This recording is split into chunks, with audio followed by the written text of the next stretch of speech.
Começa agora a Raiz da Solução Podcast. Olá, boa noite a todos. Espero que todos estejam bem. Hoje vamos começar aqui mais um podcast, mais diferente, né? Uma aula estilo podcast. Então, desde já agradecer aí a todos, a presença de todos, e vamos estar falando de um assunto muito importante hoje, né? Que é a fixação biológica do nitrogênio e tudo que tiver relacionado a ela. Então, para começar, vai que alguém não conhece, né? Vamos falar assim, vamos passar aqui a bola pro João, pro Matheus. Meu nome é Leandro Barcelos e a gente é um dos agrônomos aqui que, vamos lá, trabalha aqui dentro da solução, né? Beleza, João? Boa noite pra ti, cara. E aí, Leandrão, beleza? Beleza, Matheus? E aí, turma? Tô vendo a galera ali no chat, ó. Várias regiões do Brasil inteiro. Sejam todos bem-vindos. Hoje vamos falar sobre fixação biológica de nitrogênio.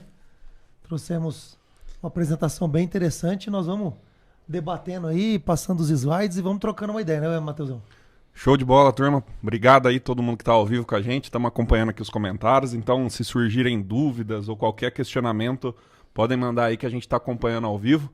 E hoje eu acredito que a gente vai ter bastante aprendizado nesse ponto fundamental e que está faltando nitrogênio para a gente chegar nos altos tetos produtivos, né? Então, a base é a fixação biológica de nitrogênio, mas a gente vai ver que também tem outro nitrogênio que também tem que estar dentro do sistema ali para a gente chegar nesses potenciais altos.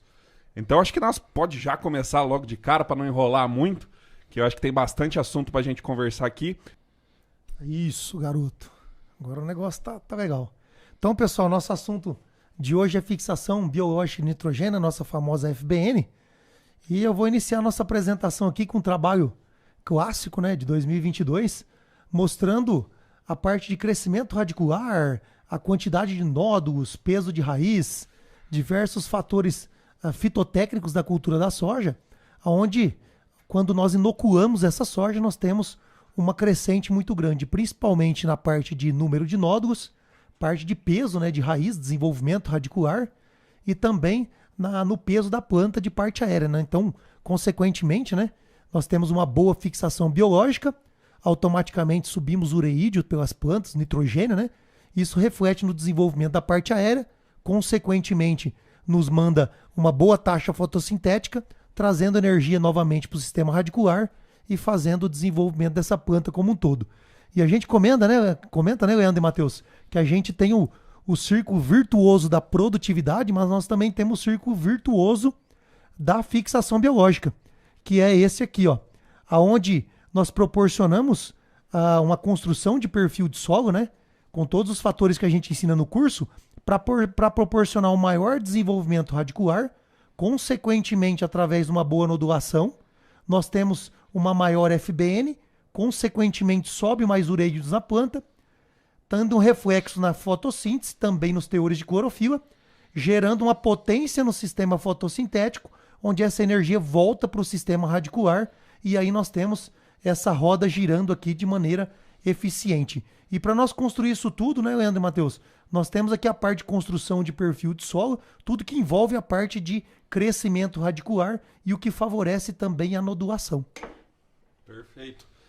Então acho que é muito importante a gente entender esse ciclo, que é o resumo praticamente da aula de hoje. Então, se você entender que quanto mais raiz você tem, que vem da energia que vem feito da fotossíntese, né? Então, clorofila, fotossíntese, fazendo energia, trazendo raiz, maior a chance de infecção e, consequentemente, vamos produzir mais FBN, trazendo mais nitrogênio para a planta, consequentemente, girando esse ciclo cada vez melhor, né? Mais eficiente, aproveitando tudo que o ambiente está nos proporcionando. Então, eu acho que é crucial entender esse ciclo aqui, né? Eu acho que é importante salientar justamente que é um ciclo, né, Matheus? Que não é uma coisa assim, vai lá e coloca o molibdênio e tá tudo resolvido. Sozinha, né? Não funciona assim, né? Se a gente quiser, na verdade, eficiência alta, né? Porque se falhar alguma coisa aqui, né, vamos lá, tá compactado, sei lá, não tem oxigênio, faltou fotossíntese, faltou um cobre, faltou magnésio, tudo impacta na FBN. E na nossa visão, né, eu vejo que o nitrogênio hoje a gente tem salientado bastante. Ele é hoje fundamental para quem quer sair dos 75 sacos para cima. Ele é fundamental. E aí é um nitrogênio teoricamente meio de graça, né? Vamos falar assim. E claro que temos que complementar, acho que a gente fala um pouquinho hoje disso, mas o foco é nós melhorar esse FBN. Então as pessoas têm que entender que não é uma coisa sozinha, né? Acho que desde a inoculação já, Isso. né, João? Não sei como, né, a gente vai vendo a sequência que tu colocou aí, mas desde uma inoculação já faz parte, né? É isso aí. Nós vamos passar por todos esses processos girando esse ciclo. Mas igual o Leandro falou, não é um sistema isolado. É uma série de fatores, uma série de conjuntos que levam a rotacionar esse ciclo de maneira eficiente, né? E continuando aqui a apresentação, a gente tem os diversos sistemas de fazer essa inoculação, né? Para potencializar a girar esse ciclo. E logicamente, né, quando a gente tem ali 3 sistemas, né, de semente, sulco e também foliar, tendo um pouco mais de eficiência, principalmente na semente e no sulco, o foliar a gente fala que é uma remediação ali, caso a nossa inoculação ali da parte das raízes através da semente ou do sulco, ela vem a ter alguns problemas, é feito a foliar, então você consegue ver uma diferença do controle, porém não é eficiente quanto na semente e no sulco, né? Então cada vez mais o pessoal vem fazendo essa jogada semente mais sulco, até porque você consegue colocar maiores doses, introduzir também outros organismos vivos, potencializando todo esse sistema radicular, né, Leandro? Eu acho legal eu falar isso, João, porque, cara, a tal da inoculação foliar, ela ajuda. Mas jamais ela vai ser... É tipo assim, tu dá uma remediada ali, dá uma, vamos dizer, um paliativo. Deu errado no suco ou na semente, cara, já perdeu. Então é uma ajuda, né? Tipo assim, tu tá pensando em alta produtividade, aí você ajuda a planta a fazer isso. De repente deu uma seca ou alguma coisa, mas... É uma estratégia. É uma estratégia para ajudar, mas tem aí. que estar lá na semente, ou no suco, ou nos dois, tá? Ou nos dois. Quando o boi já foi com a corda, né?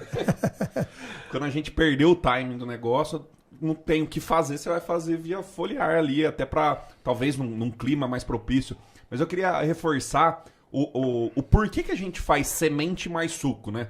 Porque a gente gostaria de colocar 20, 30 doses. Se a gente fosse fazer isso na semente, fica inviável, vai encharcar, vai atrapalhar a germinação, vai danificar a semente como um ser vivo ali até ser plantada, né?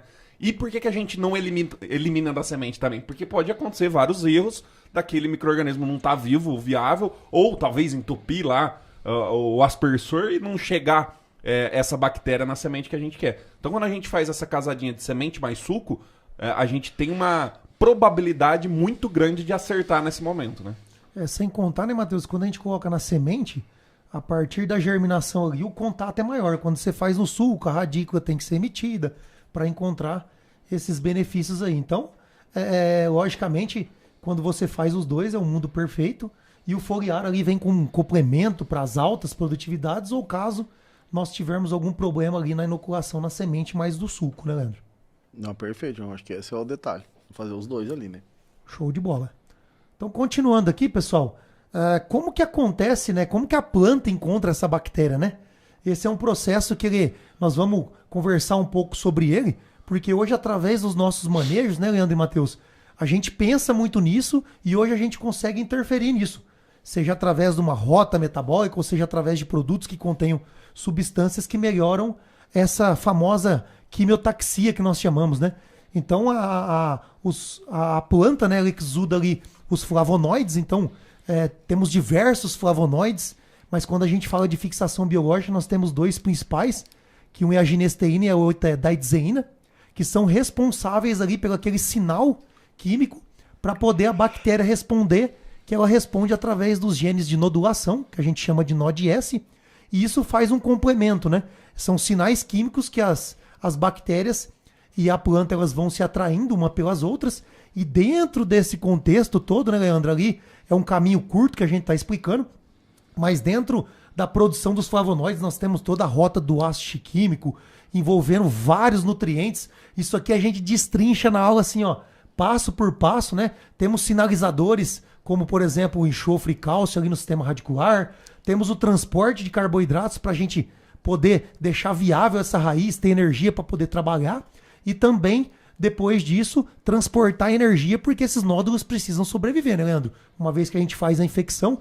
Então, assim, isso é um slide que resume, mas quando a gente vai olhar a fundo isso aqui, precisa ter muito conhecimento, principalmente de rotas, nutrientes e de como acontece essa quimiotaxia, né, Leandro? Eu acho que trazendo para a prática, né, João? A coisa legal é que eu não sei se todo mundo tem interesse de entender, mas quando entende, eu acho que fica mais fácil da gente Dá valor, dar valor. talvez, exatamente. Porque, pensa assim, por que um glifosato é ruim para nodulação? Porque eu nunca, né? Por que não pensa nisso, né? Por quê? O famoso porquê, né? E a história daí que eu acho legal de explicar é essa. Como é que a bactéria enxerga se ela não tem olho e a planta diz... E como é que... Eu sempre fiquei intrigado, João, como é que a planta Como é que sabe... eles se encontram, né? Não, e como é que ela sabe que é o Bradyrhizobio? Porque tem, sei lá, milhões de bactérias ali. Por que ela fixa só com o Bradyrhizobio? Né? Então aí tá a explicação. Né? Eu acho legal entender isso, porque até existem produtos no mercado hoje que são esses flavonoides aqui, né? E quando você começa a entender da fisiologia, né, Leandro? Você pode ir por vários caminhos. Eu vou trabalhar com produtos que contêm flavonoides, interessante. Ou eu posso trabalhar os micros envolvidos na rota do ácido químico, interessante também. Que vai fabricar os flavonoides. Exato. Ou eu trabalho, por exemplo, em produtos fisiológicos que aumentam o sistema radicular para encontrar mais nódulos também, proximidade. Então tem diversos fatores aqui envolvidos, mas quando a gente olha para o outro lado também, nós temos uma gama de nutrientes envolvidos na fotossíntese e no transporte de carboidratos, porque não é só encontrar, né, Leandro? Depois isso vira uma simbiose e aí um tem que cuidar do outro. Nesse raciocínio, né, João, eu penso assim, vamos lá, tem que ser a troca que tu falou de, por exemplo, a planta dá carboidrato e de volta o Bradyrhizobio ou o nodo ali vai dar nitrogênio. Então, o que eu penso assim, João? Vamos lá, porque ontem, acho que ontem, sei lá, até surgiu nós estava falando alguma coisa, acho que que eu estava falando na aula esses dias da história do glifosato, né? Quando a gente aplica mais cedo é melhor, mais tarde é pior, como é que é essa história? E eu falei, bom, beleza, a gente tem dados até da lá de até 9 sacos por hectare a menos, onde a gente usou um glifosato mais tardiamente, por exemplo. Mas depende como é que tá a planta. O glifosato, ele vai ser ruim, mas ele vai ser mais ruim ou menos ruim, depende se a planta estiver bem com micronutriente, ela estiver bem enraizada, ela não vai ser tanto impactante assim. Por isso que entender isso aqui um pouco, eu vejo que talvez as pessoas deem até mais valor, né? E quem sabe uma nutrição no cedo, né? Que a gente fala, às vezes a gente começa no V4 lá, fazer algum microzinho. Nós vamos ver isso vai pra frente, vamos? exatamente. Então não, beleza. mas é isso aí. Tá, então será que não é mais cedo? Né? Porque eu sempre falei assim, a gente até fez uns experimentozinhos lá com o Crestani, lá em Santa Catarina, que a gente começou no V2 com as doses mais altas de cobre, e João, foi muito bom, né? Porque, eu não sei, porque às vezes demora para entrar na planta, sei lá, né? O nutriente não é assim, botou, entrou, demora 2, 3 dias, 4 dias, de repente, hoje numa soja de 100 dias é 4% já da planta. Então, acho que talvez a gente dá mais importância, né, no início para a nutrição. E o fato é, né, Leandro, quanto mais cedo você tem um sistema radicular desenvolvido e mais cedo você nodula, consequentemente, é a melhor produtividade sempre. É quando a gente tira lá a sojinha ali e V2, já vê aqueles nódulos ali, uma raiz grande, você fala, cara, tá estabelecida. O primeiro passo foi dado, né? E uma pergunta que eu te faço assim, beleza, vamos dizer, uma soja floresce com 40 dias, né? 35, 45, depende da soja, né? Mas, cara, então, o potencial não tá ali e ela não floresce dos 45... Imagina, com 45 dias ela mudou a chave pro reprodutivo já. Tá, mas então, e o potencial, João, não é lá no início? E por que a gente começa, às vezes, a nutrir lá pra frente? Com certeza. Né? Então, assim, será que nós não estamos errando? E eu sempre falo assim, né, Leandro? Você tem 2 sojas, né? Ambas são Olimpo. Ambas vão fechar com 110 dias. Mas uma tá produzindo 100 e a outra tá produzindo 80. Elas têm os mesmos 110 dias para você nutrir, mas essa aqui tá comendo 30, 40% a mais. Será que não tem que começar mais cedo? Por isso que é tudo um fator que interfere no outro. É bom a gente entender, né? Eu gostaria, né? A gente entende hoje, por isso que dá valor. E será que a gente não entendendo, que é o que a gente quer transmitir aqui, é entender, né? Então não custa nada, não precisa saber genisteína e daidzeína, mas sabe que é um flavonoide, é uma molécula. E se a gente não fizer uma nutrição adequada de micronutrientes, por exemplo, não tiver um enraizamento bom, não tiver uma fotossíntese boa, faltou um magnésio, né? Não vai, né? Não vai, exatamente. Aí não adianta botar 30 doses de inoculante. Né? Pode fazer o que for, você não tá dando subsídio para isso funcionar, né? Esses dias foi outra questão, vamos botar 30 doses, quanto é que você quer colher? Quanto é que tem teus altos? Mas aqui não sei o que é 60 sal. Então 10 doses tá louco de bom. Né? Agora eu não quero colher 100, aí de repente 30 doses faz sentido. Mas é bem por aí. E aqui, né, depois nós temos aí a rota do ácido químico, só para representar para a turma aí, né? Que é uma rota que vem lá do fosfenolpiruvato, da eritrose 4-fosfato, da nossa fotossíntese. E aí passa ali, Leandro, igual o Leandro comentou lá, ó. Opa! Igual o Leandro comentou lá, Leandro. A EPS-PS, a enzima da rota do glifosato, onde ele atua aqui. E aqui os demais aminoácidos formados dentro dessa rota, que isso é outra estratégia de manejo. Se vai aplicar com glifosato, por que não trabalhar com aminoácidos focados nesses aminoácidos aqui? Depois nós temos aqui como estimular a monofenilaliase, né, que é a PAL, na produção aqui de lignina, mas não só isso, os flavonoides, a salicílica entrando aqui, fitolexinas. Então toda a parte de defesa, ela também está envolvida na mesma rota que produz substâncias para a gente nodular. Então não só nós estamos estimulando a nodulação, como também um sistema de defesa antecipado para a gente prever as condições ambientais. Então não é só uma coisa ou outra, igual nós comentamos, né? O ciclo ele gira por uma rota completa, que aqui é só um dos fatores que passa por aí. Mas igual o Leandro comentou, Matheus, aqui, ó, tá aqui a enzima responsável pelo glifosato. Então atinge diretamente a nodulação, porque ela faz parte dessa rota, né?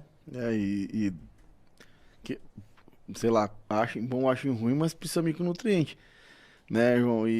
Tudo tem suas doses, tem seus potenciais, tudo. E a eritrose 4-fosfato é legal que ela é meio uma perninha lá da fosforilação oxidativa, né? É legal até de entender, eu não entendia muito ela. E depois comecei a entender o quanto que é importante a gente entender Você tem duas rotas envolvidas, né? Você tem ali a rota do ácido químico e anteriormente a isso você tem as fosforilação, né? É, isso aí. Então a quebra de energia. Então é um negócio bem... Isso tudo a gente coloca lá no curso, viu, turma? Isso aí tá bem até detalhado. Falando da fenilalanina, né? Por exemplo, quando a gente fala de aminoácido, por que nós falamos tanto que tem que saber o que tem dentro, né? Porque às vezes, dependendo do caso que você tem, tu pegar um aminoácido que tem mais fenilalanina, por exemplo, né? Ela talvez ela te ajude. Claro. Né? Porque ela tá diretamente ligada à defesa. Então, pena que hoje a gente não consegue ter produtos separados, né? Assim. Mas, quando puder escolher um produto que tenha esse tipo de aminoácido, para quem está pensando nesse tipo de coisa, pode ser vantajoso. A gente sempre comenta, né, Leandro, nos manejos, futuramente, quando nós ficarmos mais especialistas ainda, nós vamos ter que ter 2, 3 aminoácidos no barracão. Dependendo da situação que você tiver, você tem ali um coringa para trabalhar das duas maneiras. Por isso que hoje a maioria das plantas são muito responsivas a extrato de algas, que você pega um conjunto de informações e fornece para a planta e ela vai utilizando ali da maneira que ela precisa. Você tem uma gama de matérias-primas ali, mas aqui, se você entender isso aqui, você consegue ir direto ao ponto e aonde a resposta seja muito mais interessante, né? Beleza, vamos seguindo aqui. Aqui é só a parte de infecção, né? Quando o nódulo ele encontra ali os pelos radiculares, ele vai fazer uma infecção e depois disso ele vai fazer a sua multiplicação, atingindo as células ali do córtex e depois o xilema da planta, onde ele vai ter aquele cordão umbilical ligado ali para receber os carboidratos e também para poder mandar os ureídeos para cima lá da planta para poder transportar o nitrogênio. E aqui mostrando uma foto bem interessante, né, Leandro, que a gente sempre comenta. O nódulo ele precisa estar rosa, bem ativo. Aqui nós temos a nossa leg-hemoglobina, que é onde o cobalto faz parte. Nós vamos falar um pouquinho para frente, mas nodulação sempre no teor rosa, bem viva, né? Isso mostra que ela está viva, que ela está ativa e que a infecção está sendo feita de maneira adequada, né? É legal e vale salientar, não sei se talvez tenha, João, mas quando tá formando essa voltinha ali, tem que ter cálcio e boro. Isso, perfeito. Né? Porque se não tiver boro, por exemplo, já não faz direito. Faltou cálcio também, já não faz direito, mas o boro é muito importante. Exatamente. Nessa formação. Bem lembrado. Por isso que tem que estar lá, né? Quando a gente vai... O boro espera a planta e não a planta o boro, né? Muito importante. E daí uma coisa que eu falo sempre, pessoal, para entender, que a gente fala assim, mas quando que a FBN, né? Aquela história que nós falamos lá, que a FBN é só 60%, né? Na soja de alta produtividade. Cara, se tu chegar lá no R5.2, 3 lá e tu for pra planta e metade dos teus nó tá verde, cara, com certeza não tá dando nem 60%. Exatamente. Né, pro cara começar a entender o valor do nitrogênio. Porque tudo isso aqui que nós estamos falando é justamente para dar valor pro nitrogênio. Né, que é um nutriente hoje para quem quer chegar em alta produtividade. Na minha visão. Nós temos uma tecnologia que é brasileira, né? E que muitos outros países têm que gastar com fertilizante nitrogenado. E nós temos isso aqui, nós só precisamos entender como potencializar isso aqui de maneira mais eficiente para a gente utilizar cada vez menos o nitrogênio do sistema, para esse fracionamento ficar cada vez menor, né? Show de bola. E aí, o pessoal tá gostando aí, Matheus? Tá. Vamos seguindo. Vamos seguindo. Então, Leandrão, vou explicar aqui como que é o processo da FBN. E eu vou passando a rota e depois você entra nos comentários, o Matheus também. Então, a primeira coisa que nós temos que salientar, né, é que é um processo onde ele demanda energia. Então, a planta ela não vai fazer isso de graça. A planta ela precisa gastar energia, não é pouca não, 16 ATP. Mas como que funciona isso aqui? Nós temos o nosso nódulo aqui, né? Dentro do nosso nódulo nós temos os rizóbios. A planta manda fotoassimilados, que é energia, para essa bactéria poder sobreviver. Ela precisa trabalhar, ela precisa de energia. Lá dentro nós temos a nossa leg-hemoglobina, a cobalamida, a vitamina B12, onde o cobalto sintetiza ela, que dá essa coloração rosa para o nódulo, e também o cobalto ele coordena a entrada e saída de oxigênio, porque na falta ou no excesso a nitrogenase para de funcionar. Então, sem o cobalto, nós temos uma ineficiência da nitrogenase e não tem FBN. Depois disso, nós temos a nossa nitrogenase, que é a enzima onde vai fazer a transformação do N2 atmosférico em nitrogênio. Nós temos ali composição de ferro e molibdênio, por isso que é muito importante o molibdênio e o ferro através dos nossos tratamentos semente, do nosso inoculante de turfa.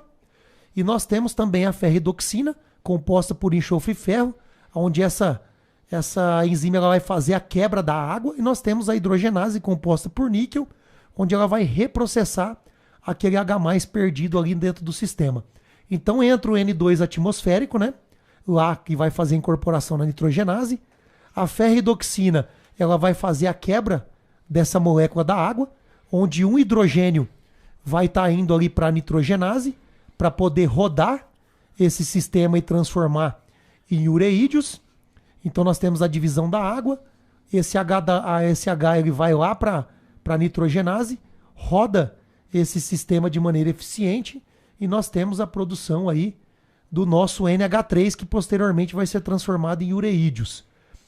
O H2 dentro desse processo ele pode sobrar, uma vez que essa nitrogenase não consegue trabalhar toda essa água quebrada, e a hidrogenase vai reprocessar isso aí, por isso que a gente fala que a hidrogenase ela dá mais eficiência nesse processo, porque você não perde esse H2, por isso que o níquel é muito importante, e esse NH3 é transformado em ureídeos, ácido alantóico, alantoína, e vai subir para a planta, onde ele vai ser quebrados aí lá em cima para poder utilizar esse nitrogênio.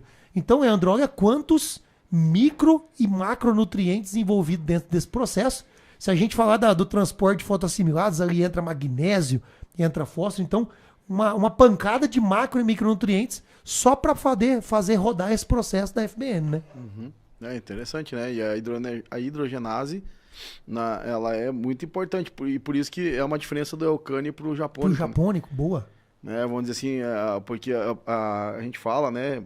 Até isso eu também aprendi lá com o professor Andreotti, quando o Eucane não tem a hidrogenase, por isso que ele é menos eficiente, né? Só ele é mais rústico que né?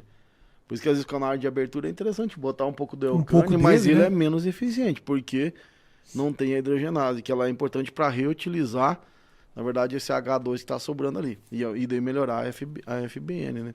E só uma curiosidade, que eu aprendi com o professor José Laves Júnior, a lantoína, por exemplo, é da soja, por isso que ela é a mais eficiente, mais do que o feijão, porque o feijão não produz a lantoína, é o outro. Né? Legal. Eu não lembro agora qual é que é, João, mas é bom, porque a lantoína tem 4 nitrogênios. Pode ver que, por exemplo, a citrulina tem 2 nitrogênios. 3 nitrogênios, 3, ó. Tá vendo? A lantoína que tem uns 4 nitrogênios, então ela é a mais eficiente de transporte de nitrogênio. E a do feijão, por exemplo, se eu não me engano, eu não lembro agora qual é que é, mas ela é 2 nitrogênios. Por isso que a soja ela é tão eficiente em transportar nitrogênio. Nós vamos ter um slide mostrando a competência de cada planta, Leandro. Acho que é o próximo, quer ver? Aqui, ó. Aqui tá nós vendo? Temos ali, ó, igual o Leandro comentou aqui, pessoal, ó. Eu que tô clicando errado, tá? Não é a turma da técnica, não. Calma aí, gente. Tô pegando o jeito desse controle. Aqui, ó, o que o Leandro comentou aqui, ó. Ó, o tanto de transporte da soja através dos ureídeos. E aqui parte em amidas, parte em aminoácidos, nitrato. Quando a gente vai pro milho, ó, a quantidade de nitrato, aminoácidos e amidas, né? Porque tem ureídio. Milho, exatamente, você não tem ureídio. E aqui o feijão, ó, Leandro, tanto que ele se divide, ó. Então, provavelmente, parte desses ureídeos aqui seja lantoína. Não é lantoína. É um outro, que eu não vou lembrar o nome agora, mas essa é a explicação porque a soja, a da soja, a lantoína que tem 4 nitrogênios, a do feijão tem 2 nitrogênios. Olha que baita informação. Só volta ali no outro, que agora? eu queria só reforçar esse ponto, que ali a gente vê o gasto de Ah, 8 isso. elétrons e 16 ATP, né? ATP. Então, reforçar que é bastante custoso para a planta fazer FBN. Então, e é por isso que se tem muito no solo via amônio Excelente, Matheus. ou nitrato, ela não vai fazer FBN, porque é mais barato para ela pegar do solo pronto, né? É só para ter um número para comparar, Matheus. Por exemplo, quando fecha o ciclo a fosforilação oxidativa, ela produz 32 ATP. Então, tipo assim, para tu fazer um N2 aqui, tu tem que ter meio ciclo. Isso é muita energia. É muito gasto. A gente, 16 ATP, isso é gigantesco. É coisa pra caramba. É gigantesco. Isso é muito carboidrato sendo transformado. Entende? Então, para o pessoal ter ideia, o quanto que é custoso Se você a pensar função. lá quando o Fagan explica na parte da respiração, da oxigenase, você deixa de girar ali 2, 3 ATP, interfere em 15, 20% da produtividade. É. Imagina 16 ATP envolvido nesse processo, né? Não, e o interessante é avaliar também quanto que hoje gasta-se de energia para fazer ureia. Porque é via energia, Exato. né? Então é o que a planta consegue fazer e a gente vê que é um gasto de energia muito alto, mas isso sem custo para a natureza, né? Vamos falar assim, trazendo até coisas boas, né? Sustentável, né? E, Matheus, aí depois o camarada fica lá, não sei se põe inoculante, não sei se eu potencializo isso no tratamento de semente, não, nicoboto molibdeno é caro. E os outros que a gente vai falar, pH do solo, palhada. Vamos passar por tudo veja isso aí. É o ciclo completo, Leandrão. Até hoje eu vi um professor falando exatamente isso aí, ó. Da Pra você história ver do como é que é. nitrogênio, né? Exatamente a nossa aula aí. Mas é bem interessante, né? Uma hora a gente melhorar até mais essa tabela, colocar alguns outros aqui, seria interessante também. E aqui, né, Leandrão, como alcançar o potencial máximo da FBN, né? Então, acelerar aí no máximo é o nosso intuito para a gente poder potencializar. E a gente separa sempre aqui, né, Leandro, em 3 aspectos. Primeira coisa é preparar o ambiente para receber a bactéria. Depois, trabalhar de maneira eficiente essas bactérias. Depois que nós entendemos o processo, agora nós vamos entender como manejar esse processo. E depois a gente fazer a manutenção delas e o estímulo, uma vez que a gente sabe que esses risóbios têm vida programada, né? Cada 4, 8 semanas ali acontece uma nova infecção e eles chegam na sua vida útil. Então esses 3 pontos nós vamos passar por ele agora. Eu gostaria que vocês prestassem bem atenção, que isso é fundamental para a gente ter um arranque inicial da soja com a potência máxima, né? Então quando a gente fala de preparar o ambiente, primeira coisa, igual o Leandro já adiantou aqui, é pH de solo. Hoje a gente sabe que as bactérias são diferentes de fungos e as bactérias trabalham num pH mais neutro. Então imagina você, né, Leandrão? Investe na melhor semente, investe na melhor máquina, faz o CV lá do professor Paulo Arbex perfeito e joga o seu inoculante na semente ou na bactéria com produtos de pH 2, 3 lá no tratamento de semente ou até num solo com pH 4, 5 aí, que é comum da gente ver com falta de correção, né? Eu acho que o pH hoje é tanta coisa boa que tem o pH, né? E pelo que a gente aprendeu e nota também, o pH 6 é o número, né? Eu vejo até pH 5,5, por exemplo, que em água, eu acho que já é ruim para a bactéria. Não que seja mortal, mas já é ruim. pH 6, para 6,5, João, vamos dizer assim, é o pH ideal, que eu acho que é o que a gente busca aí pro restante das coisas, né? Então, isso importa. E daí, eu acho que, sei lá, vamos dizer assim, que transporta lá pros produtos, né? Acho que depois tu vai ter um Exato, vamos sim. E olha aqui, Leandro, que interessante, ó. Independente da estirpe avaliada, né? Todas elas performam melhor em pH 6. Estamos falando de bactéria, né? Então tem que preparar esse ambiente para receber elas, né? E também cuidar bastante, acho que é a nossa próxima lâmina aqui, não só do pH do solo, né, Leandro? Mas falando também da palhada, por conta de temperatura. Uma vez que as bactérias não sobrevivem em temperaturas acima de 37 graus Celsius. Então, muitas das vezes, a palhada que nós fazemos não é só para a água não evaporar, ou para reter melhor a água, ou para reciclar nutrientes, mas a gente sempre pensa nela também para nós termos uma boa sobrevivência das nossas bactérias, mandando aí mais de 60% do nitrogênio demandado pela planta.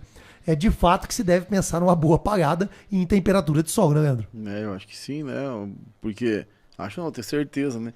Porque sem palha é aquela história. Até que a soja feche lá, né? Vai 30 dias, 35 dias e a temperatura do solo começa, né? Não ter tanta raio solar no solo, mas até lá já se foi, né? Então, não tem, né, João? Tem que ter palha, cara. Para quem quer colher bastante, a palha, além de várias outras coisas, o ar-condicionado, né? Até eu coloquei ali, ó, muitas das vezes o pessoal pensa na palha, né? Só para segurar a água e principalmente por plantas daninhas. Porque aí ele vê, dói no bolso o tal do herbicida, né? Mas ele não pensa aqui na parte de bactéria da FBN em altas temperaturas tendo uma mortalidade gigantesca, né, Matheus? Ainda mais que pega uma sequinha, né? Exato. Vai plantou. O estresse, né? O estressezinho ali. Entende? E daí, João, não sei, tem que chamar atenção disso, né? Porque plantou, por exemplo. E daí vem lá, não tem palha, daí fica lá, sei lá, que seja 3, 4 dias, né? Vamos falar assim, quanta bactéria morre, né? Nesse sentido. Então, avaliar isso, né? Talvez pegar na lavoura, lá tem um pedacinho com palha, que seja até de planta daninha, se for o caso, né? Vai lá e retira aquela Retira a soja, né? raiz, cara, pra começar a observar. Porque aquela história que os olhos não vê, o coração não sente, bicho.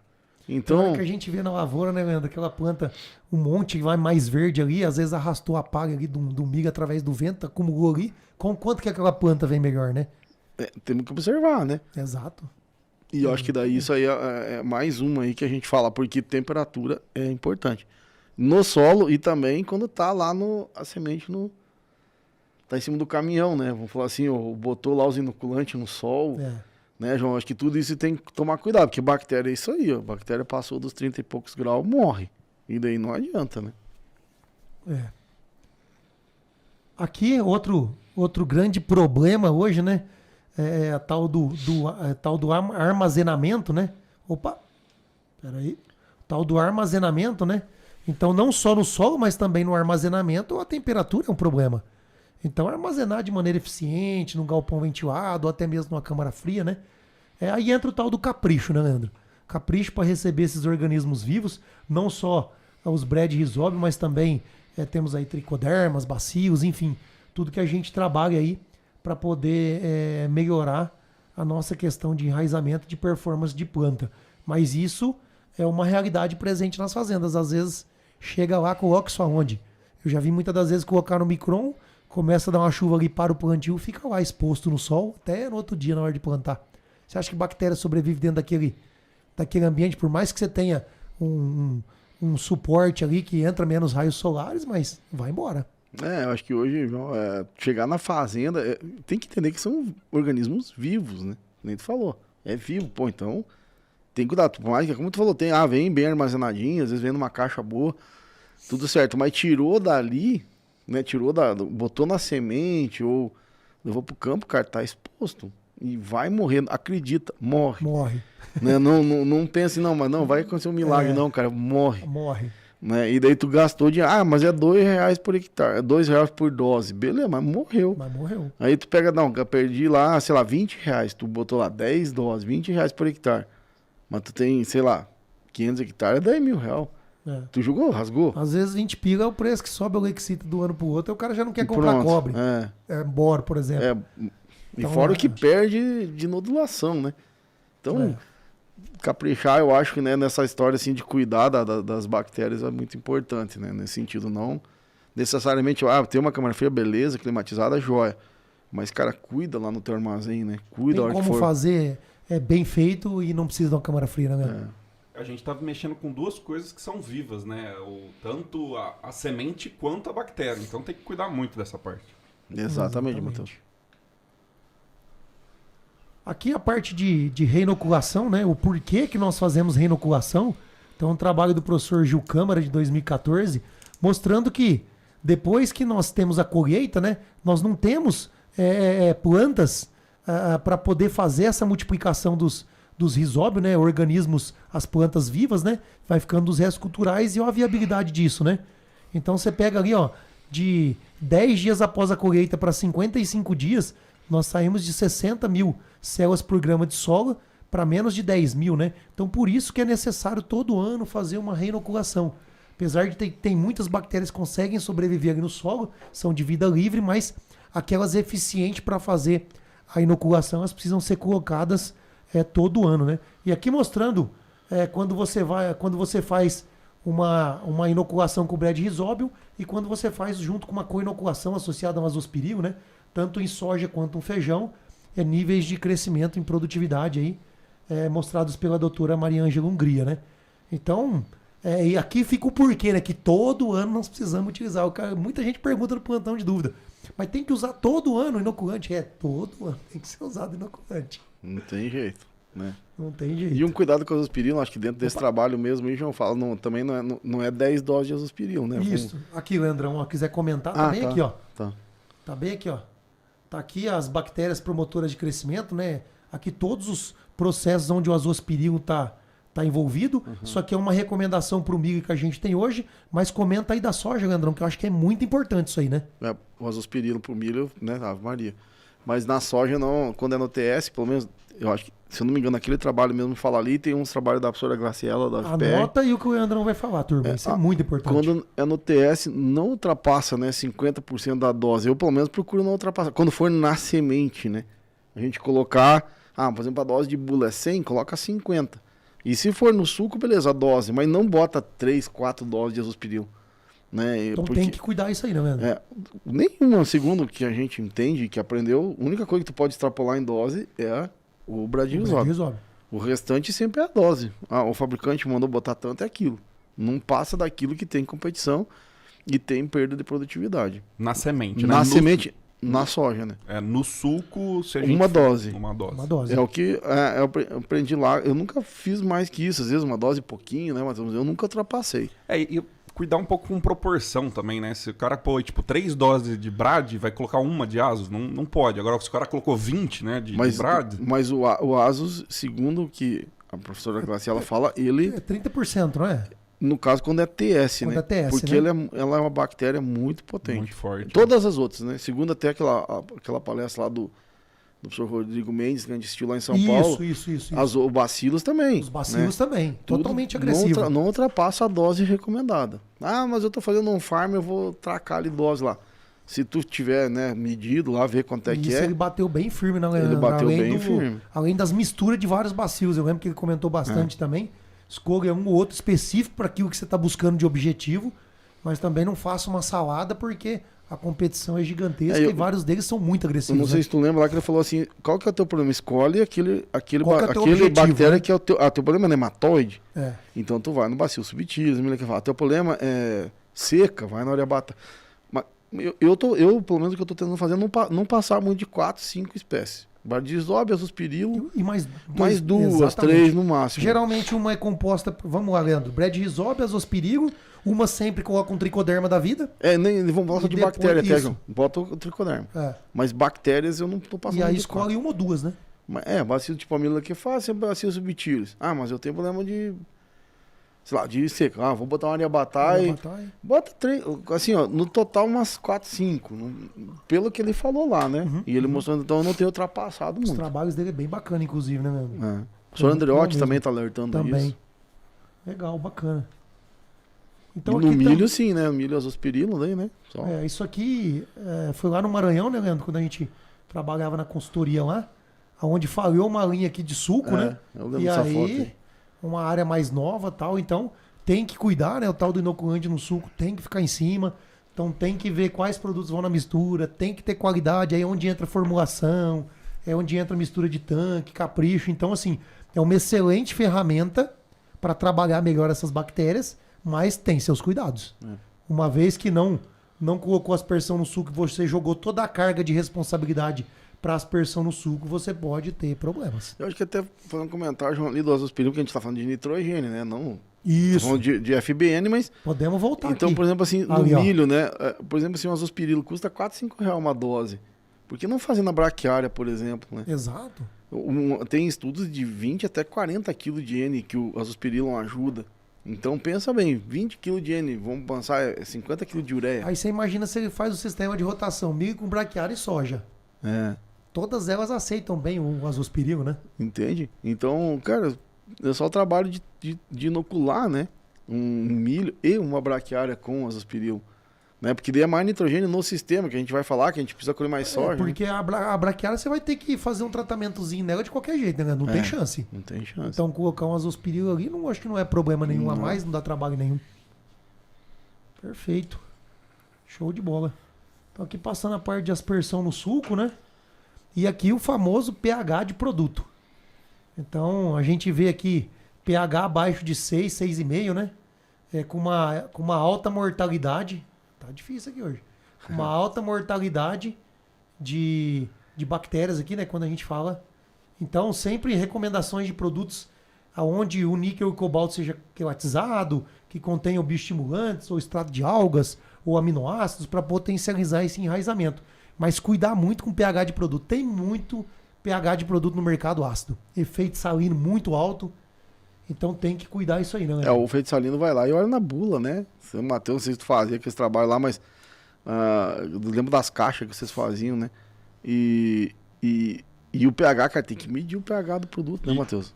E Leandro, não obrigatoriamente, se o cara tem um pH baixo e um índice salino baixo, ainda é bom. Tem que realmente fazer o teste, porque a gente já chegou a ver produtos que tinham pH mais baixo e com índices salinos até razoáveis e ainda matava bactéria. pH mais baixo. Então, assim, agora, se tiver alto, se o pH for baixo e o índice salino for alto, é certeza que não dá certo, entendeu? Então você já elimina. E daí tem que ter o medidor de pH, né? Isso. Em últimos casos, até aquela fitinha, mas senão tem que ter um pH. Um pH de boa é R$1.000 e poucos.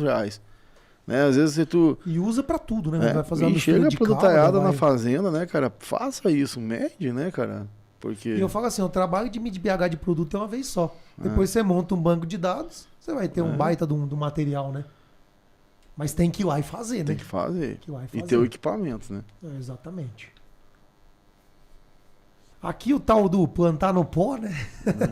Então muita gente gosta de plantar no pó, né? Então aqui é um trabalho do professor Fagan, mostrando que o processo de nodulação acontece geralmente 2 horas após as bactérias entrar em contato com as raízes, mas mostrando aqui, né, de quem gosta de plantar no pó, aqui a viabilidade das bactérias de 1 milhão para 24 e 48 horas praticamente, você já não tem mais nada de sobrevivência no solo, né?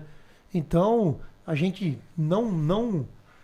não estimula isso, a gente não está na nossa recomendação plantar no pó, não só por causa disso, mas porque agride a semente, não é o processo correto de se fazer, então a gente não recomenda, mas quem colocar bactéria no solo aí, descoberto no pó, achando que ela vai virar alguma coisa, se vocês duvidam, tá aqui um trabalho de 2001 mostrando isso aí, né? Então não é um trabalho novo. Então, para os que gostam de plantar no pó, né? Vai ter que procurar fazer uma reinoculação. Ou, melhor, repensar no seu planejamento e não plantar no pó. De repente dimensiona a máquina, eu sei que tudo tem seus problemas, né? Mas é janela, que é aquela história, não é que vai dar tudo errado, mas tá perdendo, né? Se perdeu 3, 4, 5 sacos, né? O cara nem nota, mas eu colhi 80, plantei no pó e colhi 80, beleza. Mas tava nodulando, plantei no pó e nodulou. Tá, mas podia ter colhido 85, né? E é aquela história. E a gente já viu várias vezes, assim, na prática, né? De plantar no pó, daí chove, daí tu planta no outro dia. A soja sempre é melhor plantada no outro dia. Então, acho que dá pra gente pensar, né? Em redimensionar, né, época de plantio, tá? Sei lá, né? Várias coisas pra... E outra, não gasta dinheiro, então, com... E nós estamos falando, pensa que tu gastou aqui R$2, vamos lá, 5 doses, R$10, mas e os outros que tu botou? Os outros bacios, que tá tudo ali na carona, né? Tu botou bacios. Quanto que vale essa cauda, né? Quanto que é gasto por hectare ali, dependendo do que é, cara, tem gente que gasta R$100 por hectare. E daí tu botou no pó, sabe que vai morrer tudo. Exatamente. Né? Então, acho que tem que redimensionar as coisas, né? Exato. Muito importante isso aí. Né? Eu acho que ali até eu vou responder um negócio ali, né? Assim que tá do Laerte ali, ó. Tá falando de receita de bolo. A gente não tem, justamente o que nós estamos tentando fazer é não ensinar receita de bolo. Nós damos alguns exemplos.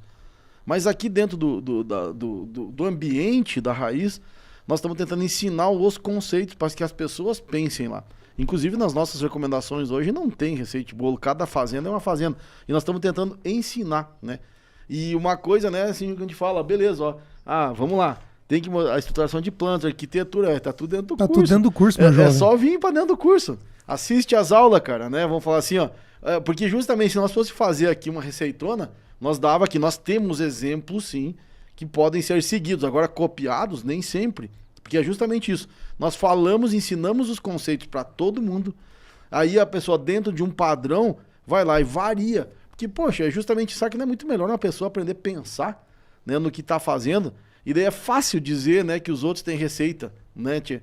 Então não tem isso. É justamente o que a gente não prega. Né? Só que nós damos algumas opções. E cada um tem que entender. Agora, nós para lá aqui em 1h30, né, como é que produz 135 sacos por hectare, a gente já vem fazendo algum tempo. E, só que não é assim, não, tem que entender. E outra, às vezes assisti uma aula 10 vezes, né, porque as aulas até hoje deve sair tudo do ar, né, Matheus? Não sei. Sim. Então, virou meia-noite, acaba tudo. E tem aulas ali que jamais nós vamos fazer de novo, né? Vamos falar assim. Então, tipo, vem, aprende, cara, né? E vê, ó, tem tanta gente que consegue, né? Então, eu acho que é por aí, né? Acho que é por aí. Fica a sugestão, meu amigo Laerte. Compra o curso, assiste, depois nós trocamos uma ideia aí vem também. Vem pra comunidade da Raiz aí, cara, né? Que só vai ganhar, né, bicho? Isso aí. Vamos lá, beleza. Então, tá, só vou reforçar, pessoal, esse número aqui, ó, 77998065649. Então, qualquer problema, qualquer coisinha que você quiser, alguma forma de pagamento diferente, ou querer o boleto parcelado, manda mensagem nesse número aqui que nossa equipe de vendas ali tá atendendo a turma. Então, se quiser ligar nesse número, pode ligar, a gente dá um jeito de atender. E eu queria só parabenizar aqui uns nomes aqui, ó, Fernando Dalto, Renato Galina, Eurípides Júnior, Sérgio Martelli, o Douglas Felipe, ele se renovou, que já é o que... Matheus, Fernando Dalto é aqui do LEM, já é raizeiro há algum tempo, é renovação. É renovação também. Parceiro, Fernandão, um abraço aí. Então a turma aqui da Solfert também fez uma compra, Eden Frari. Então obrigado aí, turma, por quem tá entrando aí e vai participar dessa turma 8 da Raiz da Solução. Show de bola. E, Matheus, e outra coisa, anotar o número, né, Matheus, pra não ter... probabilidade de entrar alguém querendo manipular, pirataria, esse tipo de coisa, né? É só dar um recado, o valor é esse. Não muda. Cara, se alguém vier aí com 10%, não acredita, nem com 50%, nem com 60%. Não tem desconto. As únicas pessoas que têm desconto é quem já é aluno nosso. Aí tem o número do suporte do aluno. Aí pergunta lá no número do suporte do aluno, que aí você vai ter um link confiável. Beleza. Positivo. Bora lá, dado o recado, então. Bora lá pra parte mais legal agora. Bora lá pra manutenção e estímulo. Então, chegando aqui na terceira parte do nosso processo, né? Aqui entra o quê? Entra a nossa famosa fotossíntese, né? Então, já é de comum acordo a nossa base aqui, né? É todos os nutrientes envolvidos no crescimento radicular, solo sem compactação, isso a gente fala e bate muito nessa tecla. Temos nutrição foliar, temos transporte de elétrons, produtos para osmorregulação, mas o principal tá aqui, ó.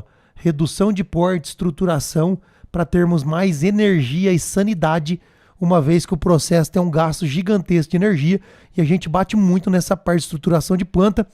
E somos a primeira empresa, né, Leandro, a falar de estruturação de plantas. Então já falamos isso desde a primeira vez do curso e o Leandro já trabalha isso há muito tempo nas fazendas. Nós somos a primeira em um monte de coisa, né? Vários. Mas estruturação de plantas é uma delas. E é um dos temas aqui que nós vamos tratar isso. E só salientar, João, para o pessoal entender ali que justamente você botou em ordem. Primeiro nós falamos de raiz, né? Exato. Deixa eu voltar aqui que é importante. Ó, que a gente, o pessoal é a base, né? Que a raiz, não sei o que, é a tabelinha de foliar, que, cara, a tabelinha de foliar nós botamos por último. Ali, ó, primeiro, ó, sistema radicular, que tá tudo envolvido.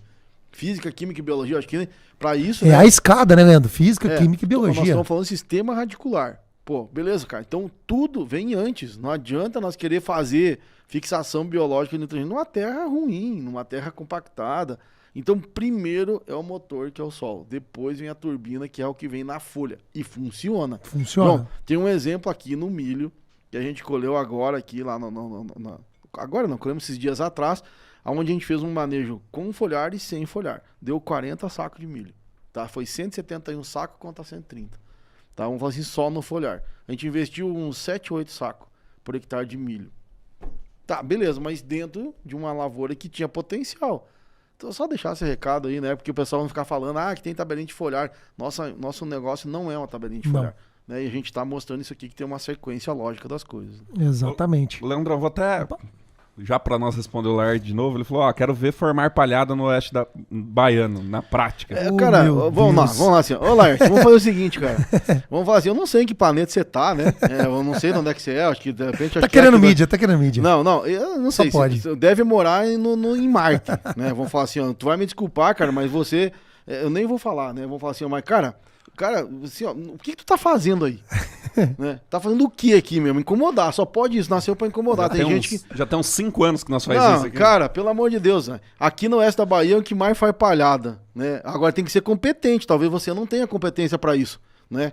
Então, pelo menos, ou então tenha a humildade de vir aprender que nós te ensinamos, nós sabemos muito bem. Você não, bicho, vai incomodar outro, cara. Sabe assim, ó, que Você aqui quer um a gente- seguidor aí, depois você coloca o seu WhatsApp aí, pelo amor de Laércio. Deus, moço. Falou, um abraço. Eu até falo assim, ó, pega e já Vamos bloqueia logo, moço. Pelo amor de Deus, vai incomodar o E outro. vamos lá, Leandrão. Folhas do bacheiro. Isso aqui tá o detalhe da manutenção da nossa FBN, né? Quanto tempo que a gente comenta isso aqui, né, Leandro? As folhas do bacheiro são as folhas mais próximas dos nódulos, tem um menor gasto energético para transportar carboidratos, fazer essa manutenção do terço não só para o pegamento de vagens ali, para nossa produtividade no terço, que ela é muito interessante, mas sim, chegar a luminosidade ali para que elas possam trabalhar e elas não serem drenos, e sim serem fontes, uma vez que estão mais próximas dos nódulos, fornecendo energia para toda essa nodulação funcionar. Isso aqui, né, Leandro, que a gente fala, ter aquela frestinha de luz sempre para essas folhas do bacheiro poder funcionar. Aí tem a ver a estruturação também com a FBN. Exatamente. Por isso que é tudo um conjunto de coisas, né, cara? Não tem chance. E eu acho que tu falou muito bem, João, nem tem muito o que explicar, né? Pô, uma lavoura aqui que perdeu o terço inferior, que é 80% da produção de carboidrato para a raiz e, consequentemente, para o nódulo, você está perdendo alimento para o nódulo. Então, vai chegar lá no R5.3, por exemplo. Tu perdeu o bacheiro, adianta botar molibdeno e níquel? Isso é um dos parâmetros que a gente utiliza para fazer enchimento de grãos, por exemplo, né, Leandro? Tá, adianta fazer uma reinoculação lá no 5.1 que tu já perdeu o bacheiro Então, agora eu inteiro? vou aplicar nitrato de potássio para dar mais peso. Não tem da onde trazer nitrogênio. O nódulo não está funcionando, tem Não tempo. tá, não tem. E outra, não alimenta nem o nódulo e nem a E raiz. nem a raiz. Então adianta você botar estímulo, adianta você fazer um MAP purificado, adianta você fazer um potássio na folha, um magnésio, né? Pô, se tu perdeu o terço inferior, gente, hoje mesmo, João, nós estávamos terminando uma recomendação de uma das consultorias da gente aqui, eu trouxe os melhores fungicidas nossos já pro V4, né? Porque eu disse, poxa, cara, nós estamos fazendo um produto lá também que é um indutor e tal. Eu disse, cara, eu vou fazer o seguinte, eu vou mudar a estratégia, a gente já vem mudando isso há um certo tempo, e a gente deixou os fungicidas, que a gente não compra 4, 5 fungicidas, todos eles top. Né? Claro, claro. Então a gente tem 2, 3, eu trouxe pro V4. Já vem construindo ela da maneira mais eficiente Já. possível, né? Nós temos problema de mancha-alvo, por exemplo, né? Então vamos trazer isso para mais pro cedo. Né? Então acho que é por aí a gente, para manter justamente esse terço aí, Matheus. Vem uma pergunta aqui dessa parte, da parte de estruturação, né? Qual é a fenologia ideal para estruturar a planta de soja? Essa aí é boa essa pergunta. Porque a estruturação começa lá no começo. Nós temos né? uma aula sobre estruturação de plantas, quase 2 horas no curso falando isso, mas respondendo a pergunta sempre no cedo, porque é ali que a gente doutrina a planta. Então, quanto mais cedo você começar o trabalho de estruturação, mais coordenado você tem o desenvolvimento dos ramos laterais e, consequentemente, a estrutura da planta. E isso envolve uma série de manejos, né, Leandro? Que a gente sempre comenta que estruturação de planta, pessoal, não é produto, é manejo, envolve desde fertilidade do solo, densidade de espaço, produto, Genética, dose, fase, fósforo. genética, fósforo, nitrogênio no O produto sistema. é uma parte do É manejo. uma parte. E aí o produto, e a fase depende até do produto, né? Então, dependendo Perfeito. do que a gente quer fazer, se for um produto mais agressivo, é um pouquinho mais para frente. Se não, é os que a gente recomenda, é V2, V3, bem mais no cedo. Exatamente. E até, não sei se o pessoal não assistiu, mas quando é que eu fiz aquela que eu desenhei tudo, Matheus? Na quinta. Hoje estamos perdidos, hoje é segunda. Foi quinta-feira. na quinta-feira à noite, eu expliquei tudo isso aí, né, desenhadinho ali, como é que faz a estruturação, porque tá tudo lá, né? De novo, quem não assistiu hoje cai fora. A aula cai fora, né? Vou falar assim. Corre lá para assistir. Assiste Mas logo, o né? Antenor, respondendo sua pergunta, é bem complexa, essa aula ela é bem longa, mas sim, a gente envolve desde a base do solo até espaçamento, densidade, produtos, fase de aplicação e tipos de produto a serem aplicados. Então, para a gente falar isso aqui agora, não tem como, mas sempre começando no cedo. Quanto mais cedo, melhor o a cedo gente é o quê? estrutura a V2, planta. né? V2. V2. E V2 não é V3. Não, E tem que testar. Por isso que a gente lá dentro do curso, a gente ensina os conceitos de cada Exato. produto. Por exemplo, eu vou dar um exemplo, que para quem assistiu às aulas lá em Canoinhas, por exemplo, a gente utiliza 2 produtos que são de duas empresas diferentes, mas são muito parecidos. Só que na bula tá lá, 2 de 0,3, né? Aí lá a gente fez uma de 0,3 e uma de 0,7. Né? Por quê? Porque é uma lavoura de 130 saco. A agressividade de crescimento ainda é acho muito que- maior. E outra, a gente tirou o fósforo do sistema. A gente melhorou a densidade de planta. E beleza, não é uma receitona. Pra lá funcionou. Agora, pra cá, aqui na Bahia. Só que, de novo, 80% é igual. E o pessoal perguntando, né, às vezes tá perguntando, você explicando, mas o que isso tem a ver com a FBN? Tudo. Tudo. Você potencializou fotossíntese, gira aquele ciclo, manda mais ureídio, consequentemente mais produtividade. Porque aí que tá, gente, nitrogênio é o nutriente que a planta mais consome. 80 quilos por tonelada, não tem nada mais que ele, né? E na É maioria muita das coisa. culturas é o nitrogênio. É muita coisa, né? né? Então, só na cana que eu acho que potássio é mais porque não produz proteína. Né? Talvez culturas que não produzem proteína, Verdade. aí o potássio é um pouco mais importante, né? E tá. Então, cara, nós estamos falando, né? Tem trabalho científico mostrando isso, que o terço inferior, ele é responsável por 80% da nutrição da raiz. Então nós temos que fazer o terço funcionar. E daí, fungicida, estruturação de planta, densidade, genética, fósforo, tá tudo importante, Tá tudo tá tudo envolvido. lá. E claro, só que a gente não consegue ficar falando isso aqui tudo, apesar que falamos bastante disso Nas outras lives. nas outras lives. E produto daí sim, ó, lá dentro do nosso curso a gente fala, né? Quanto é que vale então? Vale alguma coisa, né? Perfeito, show de bola. Então são as folhas mais próximas, né, responsáveis pela nutrição, igual o Leandro comentou. Então, seguindo aqui, né, é uma gama de produtos para a gente fazer a estruturação, mas que no final de tudo, independente da ferramenta que nós estamos utilizando, nós estamos buscando o quê? Maior luminosidade para a gente poder potencializar a fotossíntese e, consequentemente, a FBN. Mas tem uma gama de coisas. E juntando isso tudo, quando a gente fala que é manejo, nós vamos continuar utilizando os fungicidas, vamos continuar utilizando os protetores, nós vamos continuar fazendo uma nutrição equilibrada, continuar fazendo estímulos aqui, sistema induzido, adquirido de resistência, aminoácidos, ácido salicílico, tudo para a gente potencializar essa FBN, essa fotossíntese, para potencializar essa FBN. Lembrando que toda vez a gente bate em cima disso, solo sem compactação, com uma excelente calagem de pH, uma gessagem para não ter alumínio em subsuperfície, uma fosfatagem para a gente equilibrar isso aqui e comparado no sistema. Não adianta a gente pular o processo nisso aqui sem ter a base bem feita. Então que fique muito bem claro isso aí, né, Leandro? Exatamente, cara. Bom, acho que tu falou tudo aí, João. Tá perfeito, né? Acho que a analogia com tudo, né? Tem que estar equilibrado. E não é nada muito complicado. É só tem que saber, tem que dar uma estudada, tem que conversar, é possível. Acompanhar os parâmetros que vêm sendo evoluídos ao longo do tempo, né? Não ficar lá na época da carochinha, porque as coisas vão avançando e a gente tem que buscar conhecimento adquirido e atual. Por isso que eu falo, Matheus, assim, desculpa te cortar, mas depois eu falo assim, mas por que assim, o curso da raiz ele é legal? Porque te ensina a tu pensar. Porque todo mundo vai lá e te oferece 2 litros de manganês, te oferece meio litro de extrato de algas. Ninguém te pergunta quanto que é o potencial do teu solo. Ninguém fala nada, cara. Bom, não, eu vejo no SUS, às vezes, é o 5, 20, 20, 300 quilos. Cara, mas será que é, né? E a gente ensina isso, né? É pensar no negócio. E claro, tem muita coisa que vai estar lá mastigado e tal. Acho que o nosso maior intuito, né, nosso objetivo como empresa é fazer com que as pessoas entendam e criem sua própria linha de raciocínio, consigam entender o porquê das coisas e não fiquem dependentes. Exatamente, ao contrário, fiquem independentes. E nesse processo de aprendizagem a gente está ali. Perfeito. Né? Qualquer dúvida que tem, nós estamos ali, toda terça-feira, grupo do WhatsApp. Então, gente, mas é justamente isso aqui. Pô, tu quer colher mais ou não? Não vai cair nada do céu. Exato. Não vai ter o produto milagroso, cara. Não vai ter. Não existe nada, nem bactéria.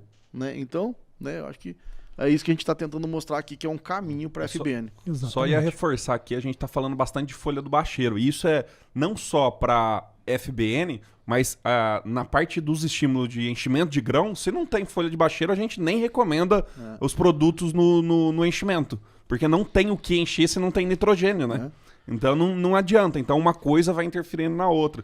Então aqui a gente está falando de 4 ciclos aqui, né? Para 4 ferramentas que a gente tem para manter esse bacheiro vivo, sadio, até o final do ciclo. Porque nutriente via folha não é ele que enche o grão, ele estimula. Exatamente. Né? Os micro, beleza, os micro funciona, mas o que dá perda de grão é fósforo, potássio, cálcio, né?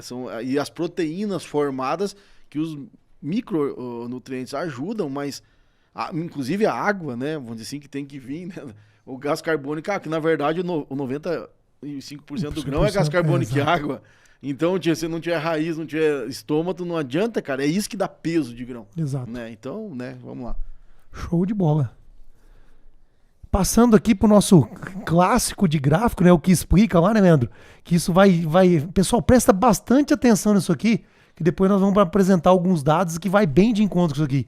Então, isso aqui, pessoal, é um gráfico que mostra o quê? À medida que a soja ela vai avançando de estágio fenológico, a demanda de N do solo ela vai sendo contabilizada juntamente com a FBN. Então aqui mostra que por mais que sua FBN esteja na potência máxima, é necessário uma nutrição de nitrogênio vinda do solo. Por isso que a gente bate muito no nitrogênio do solo. Imagina você com sua soja na alta produtividade, a FBN bombando, você fazendo tudo que precisa ser feito e ainda precisa desse N do sistema. Então, quanto menor sua FBN potencializada, maior a demanda de N do solo. Mas ela não é nula, ela existe.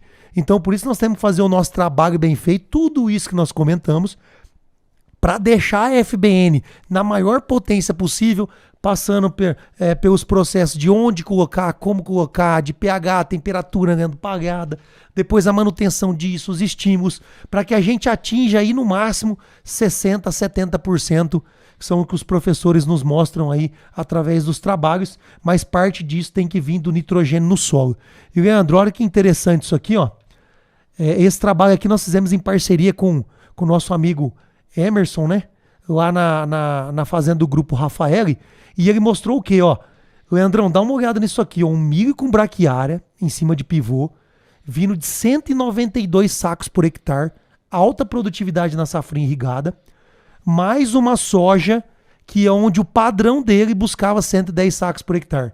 E quando nós fizemos um aporte para melhorar a participação do nitrogênio através das metilobactérias em V6 e também os Bread Rhizobium com inoculação ali em V6, dando resultado positivo. Ou seja, por mais que eu tenha uma FBN potente, quando eu trabalho uma nodulação lá em V6, uma co-inoculação melhorando isso aqui, tem trazido resultado, ou até mesmo uma outra estratégia de fixação biológica de nitrogênio através das metilobactérias, dando resultado.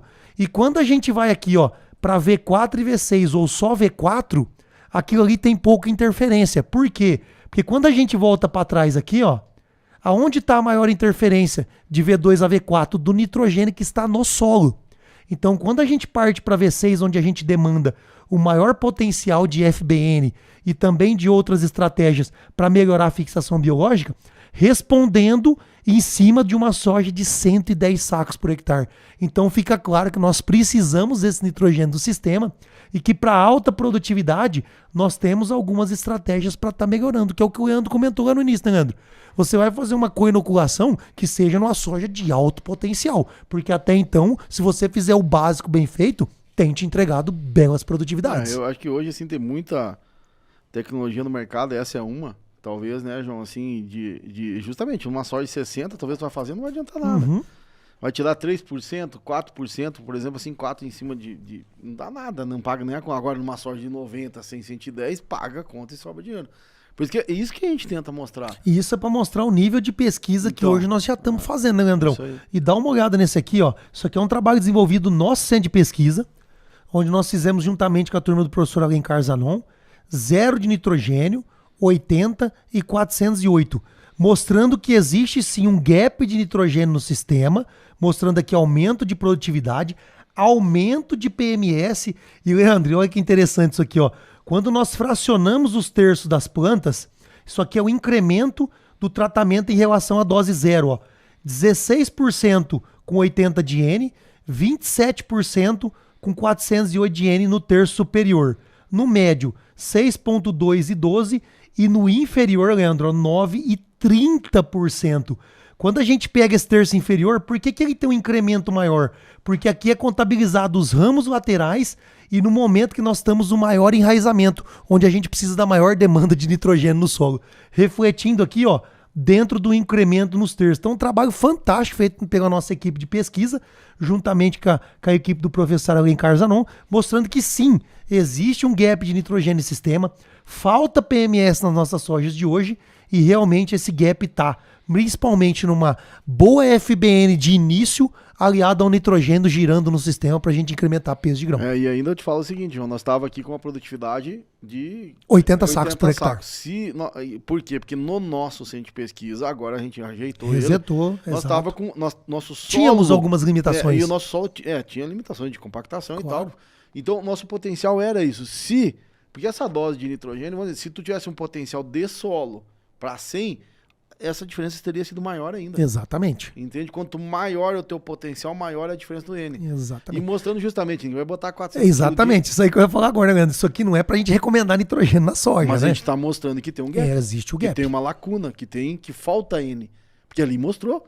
Né? Se E tu olha a botou e pancada deu- no terço aqui, né, Leandro? Não, Estamos falando em sensacional. 30% de aumento em relação à dose zero. Olha o tamanho desse gap de nitrogênio no sistema.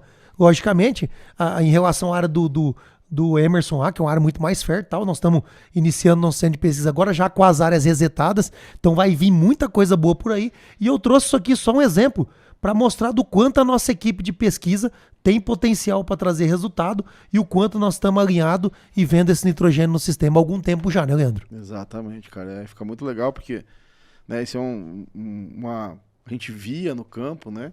E hoje tá conseguindo mensurar isso, né? E acho que isso é bastante importante, né, João? E então mostrar algumas ferramentas que, por isso que eu falo assim, é seguir com a gente, porque hoje, mesmo quem já é aluno, né, vamos falar assim, e segue, toda hora vai vir coisas novas, porque agora a gente tem nosso centro de pesquisa, a gente estuda outras coisas, hoje a gente tem parcerias com outras universidades, inclusive, né, temos lá com larvas, temos lá com... tem várias hoje assim que a gente está melhorando, então, né, isso aqui é um dado muito, muito importante, mostrando o quanto o nitrogênio é limitante para quem quer colher acima dos 75, quem não está ainda nos 50... não é o nitrogênio. Tem um caminho para percorrer ainda, né? Isso aí, tem um caminho a percorrer, que é o que a gente tenta ensinar, né? Simples assim, por isso que a gente não dá receita. Que não tem como não saber da fazenda de todo mundo. Exato. Mas, poxa, ninguém vai falar nada, então, né, cada um aprende, é muito mais prazeroso, né? Bem legal.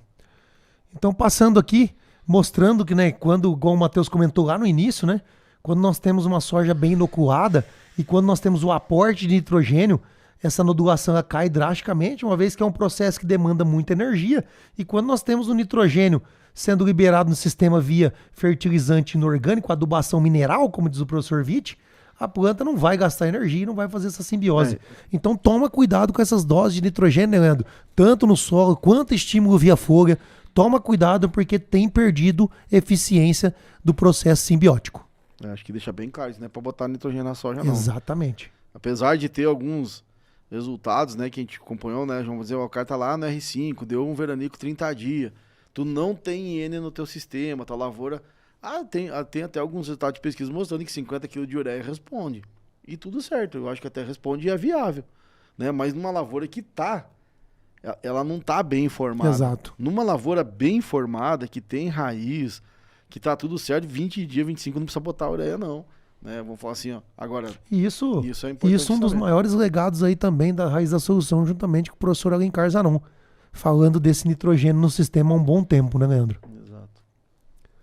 Então, continuando aqui, alguns trabalhos aqui de nutrição, potencializando a fixação biológica, mostrando aqui, né, onde nós temos os incrementos de cobalto, nós melhoramos aqui a eficiência dos bacterióides, a eficiência da cobalamina, da leg-hemoglobina. Então, isso são trabalhos de 1979, né? Então, tipo assim, é coisa que a gente traz para dar uns 2 tapas na cara mesmo, porque, cara, é uma estratégia muito antiga, muito conhecida e muita gente ainda não faz, né, Leandro? Eu acho que hoje o que nós trouxemos de novidade pro mercado foi as doses. Perfeito. Porque eu lembro que eu me formei em 1995 e eu comecei no campo, eu já vendia cobalto mineiro lá na empresa. Né? Até era bem pouco no Rio Grande do Sul, mas, cara, 95 isso faz 30 anos. 30 anos. E sabe que tem gente que duvida ainda? Tem gente que não usa inoculante ainda, Leandro, nos plantão de dúvida. Não, eu fico pensando, né, cara, beleza, assim... Com todo respeito, com todo logicamente, respeito, né? Mas tá, tipo, nós estamos tentando, tem que levar um chacoalhão. Claro, né? claro. Agora, as doses mudaram. Né? Agora, porque, aquela história, quanto que é de molibdênio? Né? Quanto que é de cobalto? Né? Isso tudo a gente vem trocando ideia e vem mostrando como é que faz. Quem acompanha a gente sabe, né? Beleza, show de bola. Aqui a parte de níquel, né? Mostrando não só a parte da hidrogenase, mas também quando sobe esses ureídeos aí para dentro do sistema. Agora não fui não.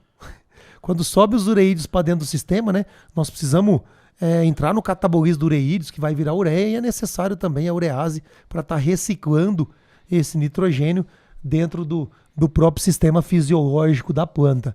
Então também o níquel é importantíssimo, não só lá dentro do rizóbio, mas também na parte aérea da soja. Por isso que tem que ser aplicações todo o ciclo. Todo o ciclo. Porque a todo tempo nós estamos quebrando ureídio e precisando de aminoácidos, de nitrogênio para incorporar isso, fazer proteínas, fazer enzimas, né, Leandro? Então a nossa recomendação ela vai todo o ciclo da soja, variando algumas doses ali, que é os segredos que a gente comenta dentro do nosso curso aí, né, Leandro? Beleza. Outro ponto bem importante, isso aqui é um trabalho do nosso pesquisador aqui, o Clayton, mostrando que 13 gramas de níquel em V3 e V5, aliado a 150 gramas de magnésio em V3 e em V5, saindo de uma testemunha aqui de 537 de nódulos pequenos para 842 e 84 nódulos médios para 101. Uma equiparação de nódulos grandes muito parecida, mas olha nódulos menores, ou seja, o estímulo para novos rizóbios serem infectados, nódulos médios e pequenos, praticamente nós temos aí o dobro, né? Ou uma porcentagem aí dos nódulos médios aí de 20% a 30%. Simplesmente potencializando níquel e magnésio via folha, em V3 e em V5. Então, trabalho de 2023 recente aí, mostrando o potencial desses nutrientes envolvidos dentro do processo da FBN, né, Leandro? E o magnésio via folha é tão barato, né? E por quê, né? Justamente por que o magnésio ajuda, né? Porque transloca carboidrato para a raiz. E por mais que aqui tinha menos nódulo, mas o peso dele estava bem maior. Exato. Isso aí, ó. Perfeito, 50% Matheus. a mais, né? É isso aí. Massa de nódulo. Nódulos muito ativos, né? Então é isso que a gente tenta mostrar, né? Show de bola. Então também na parte de manutenção e estímulo, aqui o que o Leandro comentou, ó, concentração de magnésio, né? Aumentando não só a zona de infecção do nódulo, mas também esse nódulo chegando ao córtex aqui para poder atingir o xilema e fazer esse transporte todo, né? Então, conforme a gente aumenta os níveis de magnésio, nós também estimulamos essa zona de infecção e também o aumento da nodulação lá nas raízes. E aqui por último, Leandro, eu trouxe uma recomendação nossa, onde a gente trabalha isso aqui, mostrando para vocês, isso aqui, pessoal, é o mínimo que a gente utiliza buscando uma soja de 100 sacos por hectare. Por que a gente coloca o mínimo? Porque igual nós falamos, o CVF, ele está envolvido a nossa parte de solo, estruturação, enraizamento, fertilidade, solo descompactado. Então uma série de fatores para a gente poder trabalhar maiores teores de gramas, mas quando se pensa em 100 sacos por hectare, você tem que pensar no mínimo essas gramas de molibdênio, de níquel e cobalto. Então a gente ajusta isso aqui para cada fazenda, né, Leandro? Para cada mentorado, para cada situação de campo, por talhão. Não é uma receita de bolo, mas a gente tem que pensar no mínimo sempre. Todo mundo pergunta, mas eu parto de qual número? Então tá aqui para vocês terem uma ideia.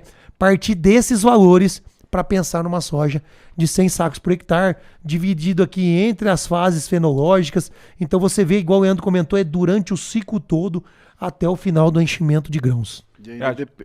Não, eu ia falar que a gente sempre põe números que a gente já está prevendo um clima meio adverso. Então dá para chegar em mais de 100 com esses números? Com certeza.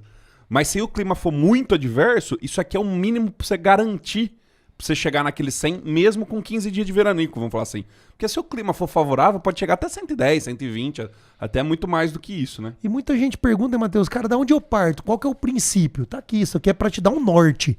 Isso não é uma receita de bolo, isso não é batido na pedra, isso aqui é simplesmente para dar um norte. E, logicamente, gira aquela chave que nós explicamos do CVF, que você vai pegando os gargalos, mas isso aqui te ajuda a te dar um direcionamento. E o mais importante disso tudo, né, Leandro? É a distribuição ao longo do ciclo, que isso sim é um dos grandes segredos aí para potencializar a FBN. Eu acho que isso dá para... isso aqui é só uma base mesmo, né? Exato. Porque dependendo do que está acontecendo, você joga isso aqui mais pro R1, pro V4, diminui lá no final, né? Isso é variável. É, isso que rodando lavoura e vendo o dia a dia, né, Leandro? Isso aí. Por isso que a gente tem que ensinar os fundamentos, né? Para a pessoa poder pensar. Depende, tu tira 5 gramas aqui do R5.3, bota lá para trás. Depende a cultivar, é determinada, é indeterminada, né? Então acho que, de novo, deixar bem claro, né? Isso aqui é um norte, ó. Tem lavouras que a gente chega até mais molibdênio por 100 sacos, né? Então é só para ter uma ideia do que a gente trabalha. Exatamente. Só para passar uma ideia para a turma. Perfeito. Mas vamos lá, eu anotei 2 perguntas só aqui, não teve tantas perguntas, algumas a gente já foi respondendo no meio do caminho. O pessoal gostou, mandaram uns joia ali, né, turma? E aí, foi boa a live? Tem uma aqui que foi lá no comecinho, que foi: o que vocês acham de complementar esse N via o Trisha lá, que veio o trabalho do Emerson. Do Emerson. O que vocês acham, se isso é o futuro ali pra gente, além do nitrogênio do solo, a gente ter alguns estímulos foliares? E já junto com essa teve uma pergunta também de nitrogênio na folha. Se na hora do enchimento de grãos a gente pode complementar via N na folha. Eu vou falar do Trisha um pouquinho, e o Leandro complementa também. Primeiramente, pessoal, que fique claro que essas ferramentas são para potencializar a soja de alto potencial. Se você tá lá em 60, 70 sacos, tu tem uma base para fazer. Volta lá na escadinha da física, da química, da biologia, do manejo de palha, que isso vai te trazer mais retorno. Mas falando para altas produtividades, sim, é uma ferramenta interessante. Logicamente, ela vem sendo testada desde o ano passado, então são 2 anos de pesquisa. Isso não vai para áreas comerciais em larga escala, uma vez que são testes. A gente também prioriza dentro do centro de pesquisa, né, Leandro? 3 anos de pesquisa, para a gente poder dar uma recomendação. Mas sim, são ferramentas que vêm para agregar, já mostrando alguns resultados aí interessantes, né? Eu a respeito que nem do Trisha mesmo, eu vejo assim, na minha visão, para lavouras de mais alto potencial, acho que vale, mas tem quanto custa, né? Quanto custa esse produto e quanto que ele está entregando de verdade, né? A gente viu ali alguns resultados positivos, né? 2 sacos e pouco, no lugar de 4 sacos. Então, analisa, né? Pega o produto, assim, hoje é uma coisa assim, batida, não faz isso aqui que esse produto... É muito novo, né? E assim, ó, é muito variável. Então, na minha visão... Estamos estudando, né? Eu acho que sim, vale cada um entender e fazer, né? Porque não é o que vai fazer você ultrapassar barreiras gigantescas, não. Isso aí tem que estar no solo, né? FBN, por enquanto, pelo menos, FBN com a ajuda de um azospirilo, ajuda de um Trisha. É a base, né? Então, e vai ter nitrogênio no solo lá, que vem através da adubação, através de planta de cobertura. Para mim é isso. E o N na folha, Matheus, assim, ó, eu particularmente, assim, talvez até seja também algum trabalho de pesquisa que a gente faça um dia, que tipo de N que é esse? É um aminoácido? É N mesmo? Né? E eu vejo assim, como é que tá essa planta? Infelizmente, depende, né? Porque eu, assim, ó, eu na minha visão, aquelas dosezinhas que a gente coloca, que a maioria dos produtos tem um pouquinho, às vezes tem ali, sim. Né? Aquilo lá não dá nada. Né? Principalmente ali já no enchimento, no final do enchimento. Eu na minha visão até estimula um pouco, sabe? Às vezes a gente pegar assim um pouquinho de N lá, mas assim, ó, nada, vou pegar lá e vou colocar 2, 3, 5 quilos de N na folha. Eu na minha visão perde, assim, ó, perde. Dá resultado se tu tiver uma FBN que tá muito ruim. Tipo, a FBN já não tá funcionando nada mesmo. É tampar o sol com a peneira. Daí vai dar 2 sacos, aí saco. Volta lá na escadinha que o problema tá lá. Agora, se a tua lavoura, tu quer colher 135 sacos, né? A gente colheu, né? E depois não posso esquecer de fazer uma homenagem pro seu Aristides. Já faz agora. Tá. Então, assim, cara, se tu tá com uma lavoura muito top, eu, na minha visão, o N não, na folha não é bom pra soja. Eu também não gosto. Sabe, assim, ó, mas assim, o N que eu falo assim, NN mesmo. Isso, NN. E tipo um aminoácido tipo ácido glutâmico, né? Vamos falar assim, ó. Agora tem outros aminoácidos, por exemplo, fenilanina, que é N também. Arginina, que é N. Mas já é um aminoácido específico, então. Tem 2 coisas diferentes, aminoácido e N, né? Então eu não sou muito... Mas aquela coisinha que... Todos os produtos têm um pouquinho de N, até para registro. Sim. Aquilo lá não muda nada, né? Vamos falar assim. Mas até uns 10% ali não vai... não vai influenciar. Vai dar 100 gramas no máximo. Ali. Então. E acho que se pegar de média geral do Brasil, das lavouras do Brasil, esse Nzinho que vai lá, até acho que ajuda. Sim, né? sim. Agora, tu tá com uma lavoura de alta performance. Até esse Nzinho ali no final, ele ajuda até a entrar melhor nas folhas. O magnésio junto. Magnésio, beleza. Ô, Leandrão, então, acho que é importante todo mundo saber que esse evento que a gente construiu aqui, que era o desafio do manejo campeão, teve uma pessoa muito importante para esse resultado, que foi ser o campeão do SESB, né? Seu e do Charles Breda, que era o dono da fazenda, né? Eu gostaria que você falasse um pouquinho. Hoje, assim, até pode ver, assim, cara, me abateu um pouquinho. Porque o senhor Aristides, assim, ó, eu aprendi lá através do Charles. O Charles é o raizeiro, mas, Matheus, o senhor Aristides, ele faleceu hoje com 97 anos, né? E o dia que a gente foi receber o prêmio, lá eu e o Charles, ele assistiu o canal, foi no Canal Rural, né? Rural. O Matheus, ele assistiu 18 vezes. Foi. Ele assistiu 18 vezes. Ele tinha 97 anos. Terminava, ele pedia pra moça que ajudava a cuidar dele. Volta lá. Volta, e ele assistiu 18 vezes, Matheus. E até hoje eu estava conversando com o Charles. E, tipo assim, ele com 97 anos, ele foi campeão de SESB. Né? Vamos falar assim, foi campeão de produtividade, então nunca é tarde. Né? Vamos falar assim, ó, e claro, ele ensinou lá a família dele, os filhos deles, ele ensinou o Charles a gostar. Então, cara, ele é um sojicultor, ele é apaixonado, né? Talvez um dos mais antigos apaixonados. E só para homenagear eles mesmo, porque para mim, assim, e acho que para nós aqui da Raiz, a família Malon, né, que é lá de Santa Catarina, vamos falar assim, ela está marcada na nossa história.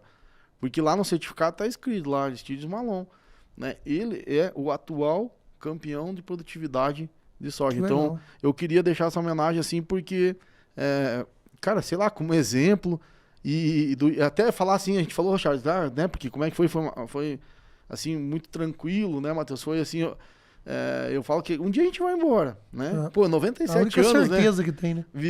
Nasceu em 1928, Matheus. Pensa, né? Viveu tudo, cara, né? E assim, foi tranquila, né? A ida dele para outro lugar. Então eu queria deixar a minha gratidão à família do Sr. Aristides, a toda a família Malon, em nosso nome, né? E para mim mesmo, assim, foi uma pessoa, assim, pelo exemplo dele, cara, ele curtiu muito isso, né? Então, esse presente veio e ele, né, que sirva de exemplo aí, um conforto para toda a família, de um cara que realmente ajudou na história de Santa Catarina, do Planalto Norte, Canoinhas e tudo mais. Então fica aí minha gratidão, né? Vamos falar assim, porque a gente tá junto lá e fica essa homenagem nossa para ele e para a família dele, né? Que pode ter muito orgulho, né? Do pai, avô, um monte de coisa que ele foi. Perfeito. Campeão do SESB com 134. Aos né? 97 anos. 97 anos. Então, perfeito, né? Acho que é isso, Show. né, Matheus? Vamos responder mais algumas perguntas aqui. E, pessoal, pode ir perguntando no chat aí. Teve mais uma que eu achei interessante aqui, que estava lá pro meio, antes de nós pegar essas últimas aí, que era os biológicos. Se eu tratar na semente de braquiária, vai ficar vivo até eu plantar minha soja, mesmo com 4 meses de seca? O Bradyrhizobio, não. Não, as espirilam, os bacilos. Tu diz assim, depois que a gente desseca ela? A Sim. pergunta é assim, ó, a gente falou para eles tratar a semente de braquiária Sim. com os micro-organismos, Sim. né? Então, no final das contas, principalmente o azospirilo, ele precisa da planta viva. Então, ele tudo vai bem. Vai reduzir. muito. Mas enquanto a gente não faz a dessecação, ela tá desenvolvendo e tá performando. Exatamente. E Isso. fica, né, Matheus? Um bacilo subtilis, tudo eles ficam no solo. Aí Exato. os bacilos, sim. Entende? Talvez porque até o Bradyrhizobio fica. Né, Sim, porque com eles, certeza, eles de têm, um ano pro outro. Eles têm estruturas de sobrevivência. Né? E por mais que... vamos falar do azospirilo mesmo que ele sei lá, falou um número 100, ele se multiplicou e tinha 100 unidades ali no solo. Na hora que você mata a bractéria, na hora que você vai plantar soja, ainda sobrou 10 unidades de alguma coisa ali. É melhor do que zero. E só um detalhe, né? Isso trabalha também até que a gente quer fazer nos vasos ali, né, João? Ali no centro de pesquisa. O dado de pesquisa é que nas braquiárias eles multiplicam 20 vezes mais que na soja, né? Os bacilos, né? Os bacilos, tá? Porque o Bradyrhizobio ele é específico, né? Sim. Então, tu colocar na braquiária não tem lógica. Tem trabalhos né? da Maria Ângela que ela mostra que aquela parte de reinoculação, quando você vai chegando no final da mortalidade, algumas bactérias ficam naquele resto ali consumindo e depois elas conseguem fazer a reinfecção. Sim. Então sim, elas vão aproveitando ali aquele ambiente que tem, logicamente, mostrou o trabalho lá, cai drasticamente, por isso você tem que fazer a reinoculação, mas sim, tem bactérias que vão ficando, vão montando suas estratégias, porque senão, se você não inoculasse, não teria nodulação. Então tem muitas bactérias já presentes no solo, né? Isso. E aí, juntando com essa pergunta também que teve aqui, que é a questão se a gente recomenda a rotação de cultura, né? E se a rotação de cultura pode interferir na questão da FBN da próxima safra. Cara, interfere, porque tá dentro do ciclo, né? Crescimento radicular, E dependendo do que você tá colocando na rotação. temperatura de solo, E eu falo assim, vários fatores, né? Na minha visão, que mais até acho que ajuda, Matheus, é justamente pensando, hoje quando tu fala rotação, tu tem mais organismos que controla tipo um nematóide. Porque se tu tiver nematóide, diminui o sistema radicular. Você aumenta a competição dentre eles, né? Então, tipo, tu controlando nematóide, hoje você aumenta a FBN. Com certeza. Né? Então, talvez não seja direto, né? Mas Com certeza. indiretamente... Se você pegar o que ganha indiretamente, é uma lista, cara. Eu acho Tá que, louco. sinceramente, é difícil achar algo que vai dar mais retorno de qualidade de solo do que uma boa rotação de cultura. Não. Tem, cara. Raízes, né? Tem que ter, no primeiro... Tudo que é o quê? No primeiro momento que é o quê, né? Então tu tem que fazer um carbono, tu tem que ir numa braquiária, mesmo rodando braquiária, mas depois É o famoso, qual que é o teu objetivo, né? Você tá construindo perfil. Porque se tu ficar também assim, soja braquiária rusizense, soja braquiária rusizense, soja braquiária rusizense, tá, é melhor do que soja pousio, mas chega uma hora também que tu vai botar só rusizense, alguma coisa vai ser selecionada. Pode até selecionar num nível mais alto, mas seleciona e tu vai ter problema. Então roda as coisas, né? E chega um ponto que lá na frente, no cerrado, vai fazer um mix talvez, ou faz um mix de braquiária. É que depois de uns 3, 4 anos de braquiária, você já começa a ter mais liberdade pra fazer o que você quiser ali. Fora que você já vem rotacionando um milho já com ela, né, nas áreas. E roda. E até tem uma coisa que é legal, Matheus. Eu falei pra um agricultor, mas varia demais os preços, né? De uma braquiária, de um pão. Graças a Deus, porque daí quando tá barato, tu troca por outro. Né? Tá, a gente usou Tamani, daí tava muito caro. Agora, então, esse ano a gente veio pra Piatã de volta. Porque tava mais em conta. Então vamos rodando. Ó, Leandrão, aquilo ali tem a gente fala no curso. A pressão do bico interfere na reinoculação? Pressão do quê? Pressão do bico. Do suco. Pressão do suco. Sim, né? Os bar, os PSI. Segundo algumas pesquisas também, né? Pode estar com a pressão muito alta. Né? Tipo, botou lá 4, 5 bar, muita pressão pode matar a bactéria lá, porque é muita pressão, né? Então, eu acho que sim, tem estudos que mostram isso, né? Então, até 2 bar e pouco, que é o que a gente tem lido em pesquisa, não tem problema, né? Então, interfere sim. Né? Não tem jeito, não. Ali até tem uma pergunta, Kelvin, qual o limite de N no sistema para não gerar um desequilíbrio na planta? Cara, isso é importante para qualquer coisa. Primeiro que a gente está aprendendo a medir nitrogênio, porque até então nem laboratório fazia isso. O único que faz hoje é o Ibra, que eu sei. E ainda não é um número que ele varia conforme a época que tu faz, né? Então o que vai dizer para ti se está desequilibrado o N? É a tua planta. Se ela começar a crescer demais, começar a camar, que tu vê que é nitrogênio e não é fósforo, então, mas é que tu achou o limitante, né? Então, o N tá. Então, o que é outra coisa que tá limitando? Porque, na minha visão, o N não vai ter limite. Né? O que vai faltar é outros nutrientes. Por exemplo, um milho. Tu vai lá até hoje. Ele subiu a régua, né? Até hoje eu tava vendo um trabalho lá que foi usado o Trinexapac-Etil, que é o MOS, no milho, né? Então, até um teste para regular aporte de milho, né?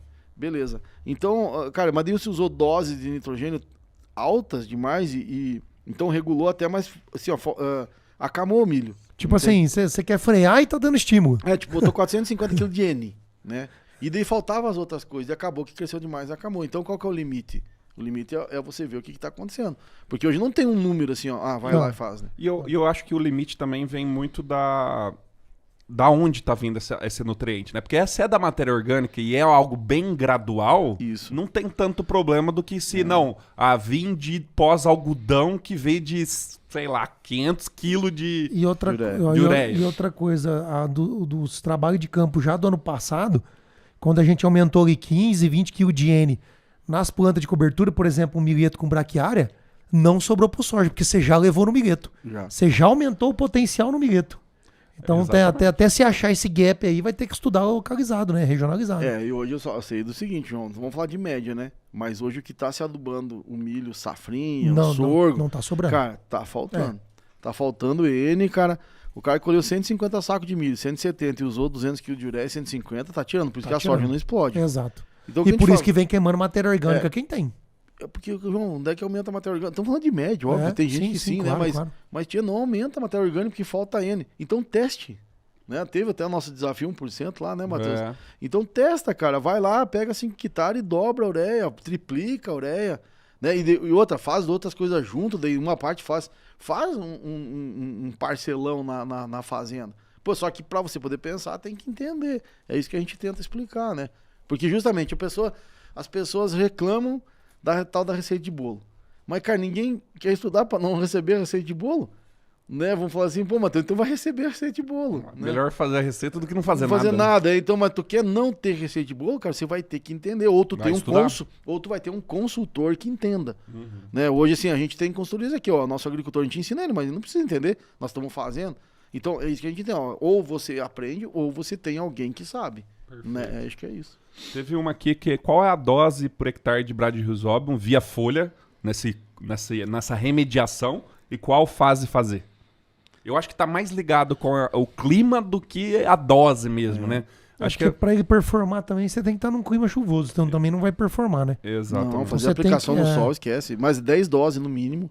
No mínimo 10 doses, mas no também mínimo. não adianta passar muito de 20. Não E vai mudar e- tanta coisa. E não assim. necessariamente você vai fazer na época correta, porque a hora que faltar na ondulação, geralmente o estresse tá muito alto e tá seco. Não é a fase que você tem que fazer, né? Então tem que esperar isso voltar também pra fazer. Eu acho que Mas analisa, no mínimo 10 doses, né, mano? analisa a planta. Né? Aquela velha história, arruma uma pá, né? Vai lá uma enxada, cavoca, tira a raiz e vê tá na nodulação. Pô, não tem nada de nodulação, já tá no V, tá lá no R2, por exemplo. E o nodo tá ruim, cara, acha o momento lá, Isso, tardinha, antes de uma chuva e reinocula, né? Então, mas tá lá no R5, acabou, nodo tudo verde, né? Porque ainda até, imagina, Matheus, ó, tu vai jogar aquela bactéria no chão, vai ter que fazer quimiotexia, vai ter que fazer nódulo, vai ter que mandar, cara, isso já vai mais 10 dias. É um processo, né? é. Então, te ajuda, tu gastou R$20, porque não é que a vai salvar uma lavoura. Mas eu sou assim, Matheus, não é assim, ó, a gente investiu 20 e veio 100, não vale a pena? Ué, eu acho que vale a pena, né? Sim. Agora, vai lá e mede, né? Perfeito. Teve uma aqui da questão do cobalto. Ó. Fazer cobalto depois de R3 não vai inibir a absorção de ferro? Esse ferro não seria importante para a planta finalizar o ciclo? Geralmente, quando a planta já está grande, não tem nenhuma relação do que você faz na folha para inibir o que ela absorve do solo. Então, não tem essa relação direta. Se fosse feito cobalto em quilos via sólido, de algum jeito, né? Pode ser que existiria essa inibição no solo. Mas como não existe Aí uma isso... dose altíssima. Altíssima, é. E mesmo assim, Matheus, dá pra falar que mesmo na folha, porque deve estar correlacionando com a história do etileno, né? Que a gente fala muito. Sim. Então coloca o bottom em níquel, que vai inibir o ferro, lá na CCase, né? Que daí vai inibir o etileno. Exato. E mesmo assim que a gente... Ó, as É doses pra inibir. e nós botamos umas doses meio cavalar de vez em quando, assim, ó. E mesmo assim não inibe o etileno. Não, inibe e um pouco. a gente quer também um pouquinho, A gente né? quer, né? Na soja. Então, cara, a não ser assim, ó, não, vamos sair de, sei lá no R5, 0,5 gramas de cobalto, 1 grama de cobalto, sair pra 10 gramas de cobalto, que eu nem sei se tem produto puro pra isso, né? Na forma de quelato, por exemplo, aí pode ser, não sei, nunca vi alguém pesquisar nisso. Mas então, assim, ó, doses, depende a época, no algodão, por exemplo, a gente já quer umas doses maiores de cobalto, e também tem um limite. Então não, cara, eu acho que assim, a resposta é assim, ó, não vai ter problema. Dentro das doses normais, né? O que acontece essa inibição é geralmente no tratamento de semente. Quando a dose ali é meio desregulada, o tratamento de semente, aí sim pode dar um desbalanço ali, cobalto e ferro, e a planta sai meio amarelada ali. Tem esse outro detalhe lá do TS. Mas via folha, lá no R3, R5, isso não acontece. Mas eu vou já falar, é tratamento mal feito, mano. Tratamento mal feito. Não tem essa relação, a não ser que tu tratou mal lá, pegou uma... É superdose em poucas sementes, meteu uma bitorneira velha lá, uma coisa assim, e pegou, isso aí, pegou uma dose que era pra ser uma, caiu 10 naquela sementinha, Exatamente. Pronto, aí dá problema, né? Perfeito. Então acho que nós pode ir já pro encerramento, não sei se tem mais alguma pergunta aí, já Code na tela. Já estamos há 2 horas aqui. Então eu vou... Último recado, né, Matheus? Hoje à meia-noite. Pessoal, e assim, ó, queria agradecer primeiro a turma que acreditou na gente, entrou aí pra turma 5, acho que... Turma 8? Turma 8, desculpa, né? Mas falando do que a gente já construiu nesses anos, né? Desde 2021, 22, 23, 24, 25, já são 5 anos de curso. Se fosse balela, se fosse uma coisa que não prestasse ou que não desse resultado, a gente já tinha morrido há muito tempo. Então, se existe algo há 5 anos no mercado, provavelmente um dos cursos mais antigos que existem, e tá dando resultado até hoje, é porque tem fundamento e história. Então, não percam essa oportunidade de fazer a próxima safra junto com a gente, a equipe da Raiz da Solução, mas também os colegas que entraram. Então você vai ter um suporte ali de comunidade mesmo, de network, de saber o que está acontecendo de norte a sul do Brasil e poder resolver os seus problemas na hora, né? Porque tem muita gente que fala assim, não tenho tempo para assistir o curso. Cara, não assiste. Pergunta no plantão de dúvida, que toda semana você vai ter alguém para te responder. E pergunta no grupo de WhatsApp.